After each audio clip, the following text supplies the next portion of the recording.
What's happening, everybody? Greg Ehrenberg here from Stokastic.com. We're about to break down another MMA slate. So as you guys come in here, do me a favor, like the video, subscribe to the YouTube channel. It's what helps keeps our content free. Also helps us in the YouTube algorithm. So it's only a couple clicks of the button for you guys, and it does help us out a whole bunch here. So here's what I'm going to be doing.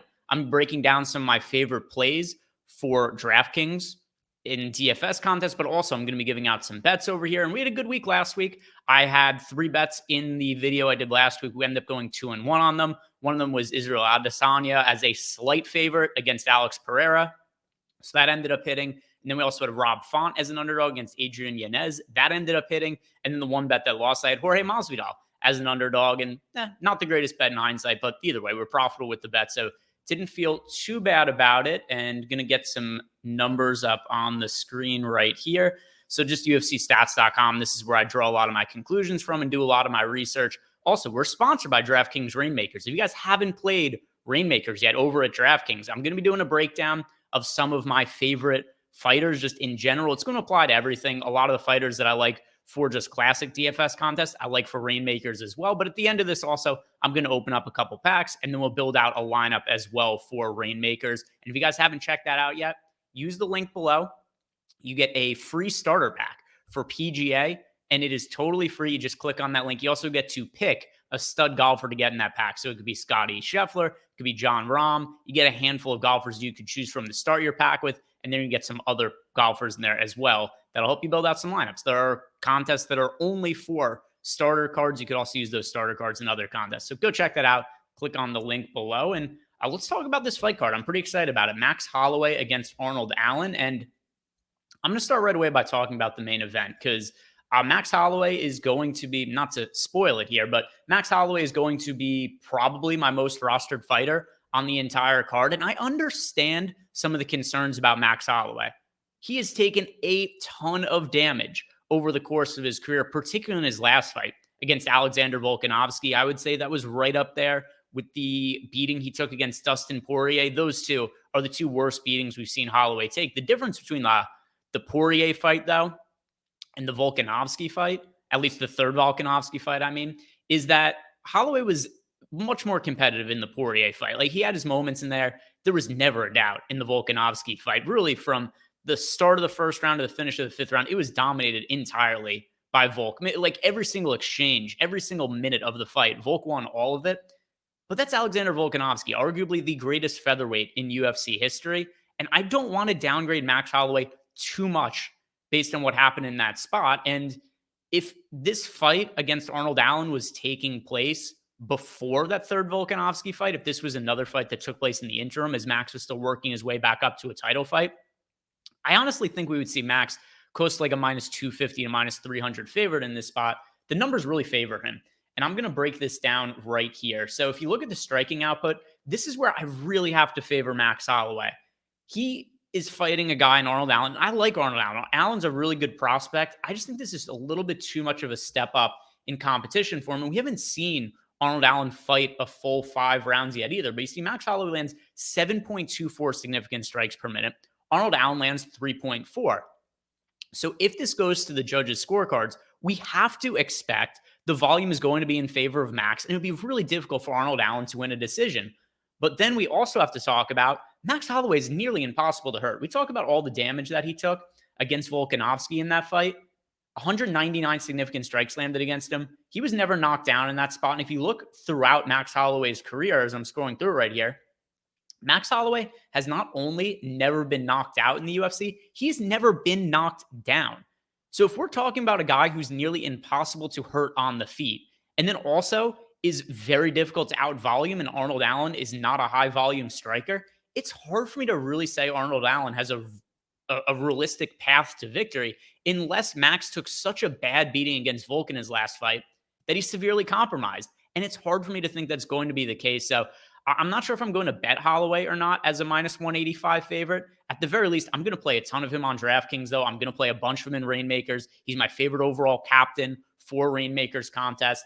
I'm going to be siding with Max Holloway. I'll be overweight to him. I'll be underweight to Arnold Allen in tournaments. I think it's a really good matchup for Max and a really big test for Arnold Allen, who, like I said, he's not gone 5 rounds in a fight yet. He was supposed to be in a 5-round fight against Calvin Kattar. And in fairness to Arnold Allen, he looked great in the first round of that fight. But what happens? Calvin Kattar, who was going for, I'm trying to remember exactly what it was. He was going for, I think it was a flying knee and just kind of landed awkwardly, ends up blowing out his ACL. So, it was supposed to be a test for Arnold Allen. We just didn't really see it come to fruition. He fought Dan Hooker when Hooker was at a weight class he probably shouldn't have been at. And yeah, fair play. Makes quick work of Dan Hooker in that spot. Fights against Sadiq Youssef. And yeah, Arnold Allen gets the nod in that fight, but he was outlanded 47 significant strikes to 21. If you are only going to land 21 significant strikes over the course of 3 rounds against Max Holloway, you're going to get your ass kicked. So this is a big step up in competition for Arnold Allen, and I don't think the numbers really show that he's up to the test quite yet. So signing with Max Holloway, picking him in the main event, he's my favorite overall target on DraftKings for this slate.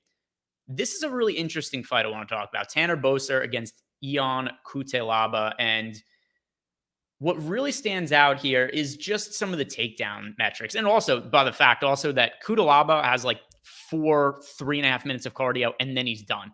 But I think he's pretty live to win in the first few minutes of this fight. Whoever wins, I expected to score fairly well. That is what happens in all of Cutelaba's fights. So he knows that he does not have much of a gas tank. He usually comes out like a bat out of hell, puts an immense pace and pressure on his opponent in the first few minutes. He either gets them out of there in those first few minutes or he loses. That's what happens generally in Cutelaba fights.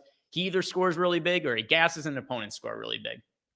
But what's big about Cutelaba and why he scores really well, 4.7 takedowns landed per 15 minutes. And he's fighting somebody in Tanner Boser who not only has never landed a takedown of his own, only defends takedowns at a 64% clip. And some of the times we've seen him taken down, he just doesn't get back up. So his last fight against Rodrigo Nascimento, we saw Nascimento was able to land 3 takedowns against Boser, 8 minutes of control time. So for more than half of the fight, Nascimento was able to control Tanner Boser in that spot. And here's where I'm a little conflicted because Boser's never shown to have great takedown defense or get-up abilities, but he's also always fought against bigger competition because he was always an undersized heavyweight. So now he's moving down to light heavyweight where he should be more appropriately sized for the division. You see Tanner Boser, 6'2" compared to 6'1" for Cutelaba. The reach is going to be equal between the two. So Boser has been fighting at heavyweight. He's been getting taken down fairly frequently when he loses, and then he just gets stuck on the mat after he gets taken down. Will he fare better in that department now that he's fighting smaller competition? Perhaps, which is why if I was just looking at the numbers on paper, I would really heavily favor Cutelaba in this spot. But with Boser now being a light heavyweight coming down in weight, I think that he has a pretty realistic chance to win. I'm going to pick Cutelaba, and he's somebody who I'm going to target more heavily of the two for contests on DraftKings and Rainmakers as well. I think this is a great fight to target. The winner should score really well. But it's one to get both sides of, because if Cutelaba is not able to finish Boser fairly early, then I think that Boser probably knocks out Cutelaba in the second, maybe the third round. But I don't see this one going to the judges' scorecards. I favor Cutelaba, but overall, great fight to target. One other thing I'm going to note is because this fight should take place on the ground in the early going, I think Cutelaba's live to get a quick submission in this fight, and you can get him as long as 25-1 at FanDuel Sportsbook. So that's something that I think makes sense. 25-1 on Cutelaba for a first-round submission. It's a prop I like. There's pretty long odds on him to win by sub. So let's get back to the rest of the card here. I think that's a great one to target once again between Cutelaba and Tanner Boser. And one underdog that I want to talk about that I like, TJ Brown. So another kind of stylistic matchup that I think is really interesting. TJ Brown's also had somewhat questionable cardio in the past, kind of like a Cutelaba. Also, more similarities between the two. Super high pace that TJ Brown keeps early, which is why you see him. He lands 3.62 takedowns per 15 minutes. And Bill Algeo only defends takedowns at a 55% clip. So we have seen some fights where Bill Algeo has gotten taken down a bunch. And also, Algeo has a pretty good get-up game after getting taken down, which is pretty favorable for opponents for DraftKings scoring purposes. Because you look at the fight against Ricardo Lamos, for instance, all right, he gets taken down 5 times because he's able to get back up and then rinse and repeat takedown. Same, Ricardo Lamos takes him down 8 times. So apparently, if your name is Ricardo and you fight Bill Algeo, you're getting, 5, 6, 7, 8 takedowns in that spot. And I think TJ Brown could potentially do something similar in this spot. Now, TJ Brown also could do something dumb and he could be fighting out of control and he could end up getting submitted. We've seen that happen to him in the past. Something else that could happen in this spot, if he is on the feet for extended periods of time, Bill Algeo is a much better striker. So he's live to finish TJ Brown on the feet or hurt him fairly badly. So I understand why Bill Algeo is the favorite in this spot, but some of these numbers indicate this is not a terrible matchup for TJ Brown. If he's able to really dot his I's, cross his T's, I think he's a realistic path to beating Bill Algeo, and he should score extremely well on DraftKings considering his path to victory is rinse and repeat takedown. So large field tournaments, I'm going to be overweight to the field on TJ Brown. I definitely think that he's somebody we should be targeting in tournaments. Interest in Bill Algeo on the other side as well, but TJ Brown's going to be my primary target in that fight. One other fight I want to talk about here. It's also a fighter I'm going to place a bet on. Honestly, I have more interest in betting Pedro Munoz than I do playing him on DraftKings. Now, with that said, Munoz is so cheap that if you need salary savings, you could go all the way down to Pedro Munoz. But I'm not totally sold on Chris Gutierrez. We just haven't seen him step up to this quite a level of competition. Like, sure, he knocked out Frankie Edgar in his last fight, but that's not the Frankie Edgar. That was a Frankie Edgar who had been through a lot of wars. His chin had been really worn down. Really, the first time that Chris Gutierrez landed clean on Frankie Edgar, he put him out and went to sleep. And unfortunately, that's the end of how a lot of legends' careers go, fighting in the UFC. But Pedro Munoz is a massive step up in competition for Chris Gutierrez. And I don't even know how to read into the metrics that much in this fight because looking at Chris Gutierrez's strength of schedule, right? So the Frankie Edgar fight, but he was washed at that point. He fights Dana Bakary, and once again, just not a fighter on the same level as a Pedro Munoz. He went to a split decision against Felipe Colares. Colares was able to, I'm trying to remember how much control time he had. It was in that third round. Felipe Colares, was able to land a takedown and then was able to control him for about half the round. He was able to hold down Chris Gutierrez. So that's not really great for Gutierrez. The fact that we saw him get held down by a lot by Felipe Colares. And then looking at some of these other matchups for him, all right, cool. He beats Andre Ewell. How much stock do I put into that? Went to a draw against Cody Durden. That's not really great on paper. He beat Vince Morales. He beat Geraldo de Freitas. He beat Ryan McDonald. But these are such low-level wins that I don't know how much to put into these numbers. I don't know how much weight to put into them because, once again, if you just look at the numbers here, you would say, like, okay, well, really positive striking differential for Chris Gutierrez. Pedro Munoz absorbs more hits, absorbs more strikes than he lands. 5.96 absorbed to 5.4. Pedro Munoz, very hittable, gets hit a lot. He also has a really good chin, but Munoz has fought such good competition relative to Chris Gutierrez. And yeah, I know he's had recent losses, although the Sean O'Malley one, Pedro Munoz's last fight, it was officially a no contest. I thought Munoz won the first round of that fight. And honestly, winning a first round against Sean O'Malley is probably more impressive than anything Gutierrez has done his entire career. Munoz, really tight, close fight against Dominic Cruz. Really, not really a close fight against Jose Aldo, but he was relatively competitive against Aldo. Beat Jimmy Rivera. He did lose a split decision against Frankie Edgar. I thought Munoz won that fight. It was also a better version of Frankie Edgar than the one that Gutierrez knocked out. Long story short here, there are so many uncertainties for me when it comes to evaluating Chris Gutierrez that I'm willing to take a shot on Pedro Munoz plus 180 as an underdog. I think this is close to a 50-50 fight, considering all the unknowns that we have on the Gutierrez side. So I'm going to be betting Munoz as a fairly substantial underdog in this spot. Kind of similar to, I feel, how I broke down the Rob Font fight last week. Just a lot of unknowns for Rob Font last week when he was fighting against Adrian Yanez, was a big step up in competition for Yanez. And we saw Yanez was not really up to the challenge. I think we could see something similar in the Munoz fight here. So those are some of my favorite targets for just overall fighters, overall classic contests on DraftKings. Got that bet there on Pedro Munoz. Got a bet on Ion Cutelaba for a first round finish. Let's open up a couple Rainmakers packs, and then we could use these to go and build some lineups. I also already have a bunch of cards in my collection, but still, it's fun to open packs. So we'll open a couple of them here. If you guys haven't checked out Rainmakers, one more time, I'm going to let you guys know. Free starters pack for the PGA product. Use the link below, and that is going to get you a pack of players, or golfers, I should say, that you could use in contests. You also get to pick a stud. Let's see what I get in this.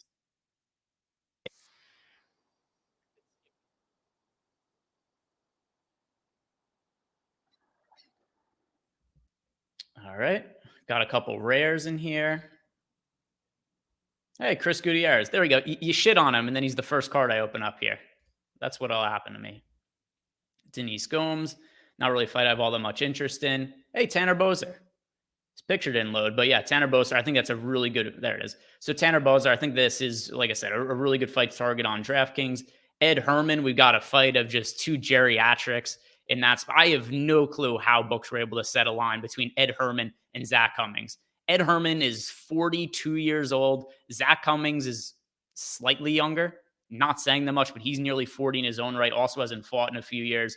A lot of variance in that fight. It's a hard one to really know what to make of.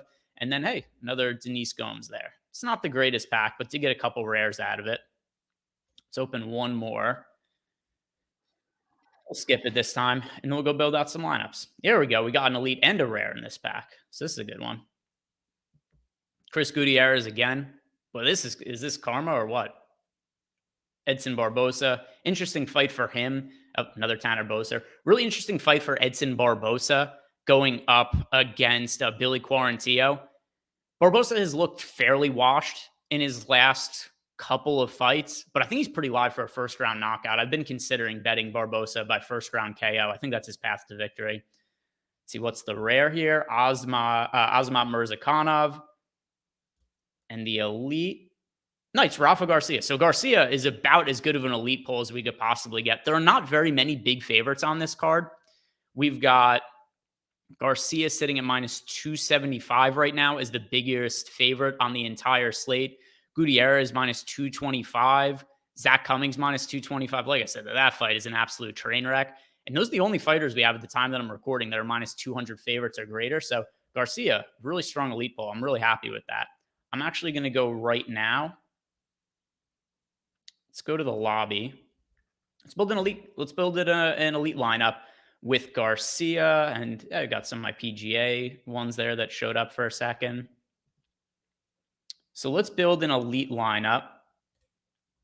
I have a Holloway elite as well. Checking location. All right, good. I'm in location.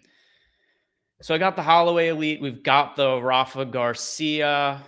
I'm going to put Holloway in the MVP spot, though. So you pick one fighter to get 1.5x their fantasy score.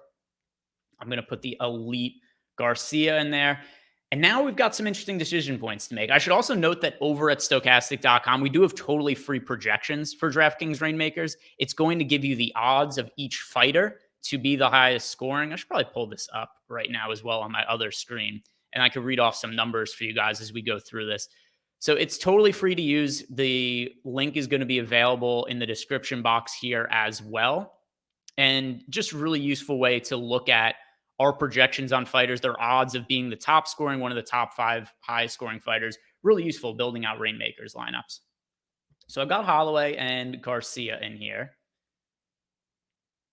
Bill Algeo is an interesting option just from a standpoint of if he wins, I think it should come via a lot of volume and potentially TJ Brown doing something dumb there. But I've got a bunch of Tanner Bosers and Kutelabas, and I've already got 2 elites in here. So the next 3 only have to be rares. I prefer Kutelaba. So let's put Kutelaba in this lineup. 2 more to pick from. Nicolau against Brandon Royval. Another pretty interesting fight because Royval, we've got a lot of fighters that just fight at torrid paces in the early going. Talked about TJ Brown. Talked about Ion Kutelaba. Brandon Royval is another one. If he doesn't land takedowns early against Nicolau, I mean, I think this is Nicolau's fight to win. I'm going to put him in. And then Billy Quarantillo, I'll put him in as well, just because Quarantillo always scores really well for DraftKings purposes when he's able to go the distance and put up a win just because of the kind of output that he has. So I'll pull this up on my other screen to walk you guys through it because I have the Rainmakers up right here. So the numbers on Billy Quarantillo, he lands 3.96, 7.8. I was looking at Barbosa's numbers.